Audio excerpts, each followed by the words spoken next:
అజయ్ బాబు అన్న ఇంటర్వ్యూకి వస్తున్నా, నేను నిన్న మా ఛానల్లో పెట్టినాం మీరు వస్తుర్రని చెప్పి. అయితే ఇక్కడ ఇంటర్వ్యూ కూర్చొని డైరెక్ట్ జైలుకి వెళ్ళిండు. జైలు తర్వాత వస్తుండు కదా, ఆయన అనుభవాలు లేదంటే ఈ గ్యాప్లో ఆయన నేర్చుకున్నవి అని ఏందో అడగమన్నా.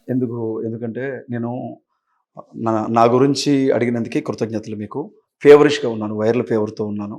ఇప్పటికే దాదాపు 1 అవర్ నుంచి లైవ్లో కూర్చున్నాం. నాకు ఒళ్ళు సహకరించట్లేదు. నాకు మరొకసారి తప్పనిసరిగా ఉపేందర్ అన్న అడిగిన ప్రశ్నకి మీకు నేను సమాధానం. ఎట్లుంది రాజకీయ ప్రసంగాలు, రాజకీయ నాయకుడిగా ప్రిపేర్ అవుతున్నారా? ఎట్లా మాట్లాడాలి, సమస్యలు ఏంది అవన్నీ తెలుసుకుంటున్నారా? గ్రౌండ్ వర్క్ స్టార్ట్ చేసిరా? తెలుసుకోవడానికి ప్రయత్నం చేస్తున్నాను. ఖచ్చితంగా ప్రజల మధ్యలోకి వెళ్తాం, ప్రజల సమస్యలు తెలుసుకుంటాం. విద్య, వైద్యం, నిరుద్యోగ సమస్యలు, డ్రైనేజ్ ప్రాబ్లం. వర్షం పడితే మహానగరంలో మొట్టమొదటిగా మునిగిపోయేది జూబ్లీ హిల్సే. అవును, బైకులు తిరగడం కష్టం.